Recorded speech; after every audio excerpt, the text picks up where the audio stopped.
Ne uităm diseară la film.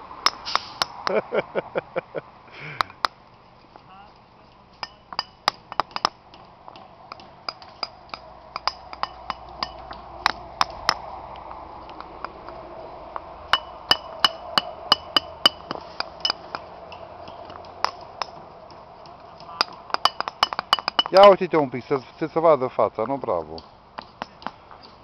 Te trimit în Italia, lui. Zorro. Bravo. Te trimit în Italia, fi. De? Mergem și acolo. La Banov. Și am zis la Șandri, zice, oamenii mei nu merg acolo, că numai acasă le place. Dar am vorbit și cu Mihai și a zis că nu, nu mergem, numai acasă stăm. Dar nu le place, ne merge oriunde, numai să fie bani. Ne merge, dacă fie.